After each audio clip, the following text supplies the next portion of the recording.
হাদির উপর হামলায় জড়িতদের গ্রেফতার করা না হলে আগামী ২৪ ঘণ্টার মধ্যে আইন উপদেষ্টা ও স্বরাষ্ট্র উপদেষ্টার পদত্যাগ দাবি করেছেন ইনকিলাব মঞ্চের নেতারা। রাতে রাজধানীর এভারকেয়ার হাসপাতালের সামনে এক সংবাদ সম্মেলনে তারা এমন দাবি জানান। না করুক ওসমান হাদির যদি কিছু হয়ে যায়, ওসমান হাদি যেই দিন যদি আল্লাহ না করুক কোনো কারণে সে নিঃশ্বাস বন্ধ করে, সেই দিন এই অন্তর্বর্তীকালীন সরকারের শেষ দিন। যদি সত্যি সত্যিই ভারতে এই খুনি পালিয়ে থাকে, তাহলে যেন অতি দ্রুত বাংলাদেশ সরকারের পক্ষ থেকে ভারতকে আহ্বান জানানো হয় খুনিকে হস্তান্তরের ব্যাপারে।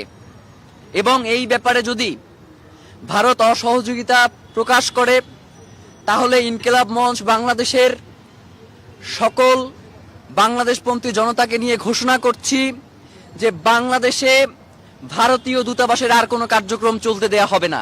আপনারা ওসমান হাদির নিরাপত্তা নিশ্চিত করতে পারেন না, অথচ আপনারা বলেন ফেব্রুয়ারির 12 তারিখে আপনারা নাকি নির্বাচন করবেন।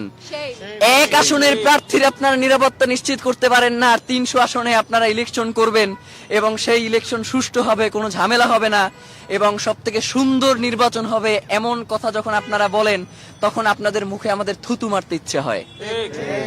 আমরা স্বরাষ্ট্র উপদেষ্টা এবং আইনমন্ত্রী এই দুইজনের পদত্যাগ দাবি করছি।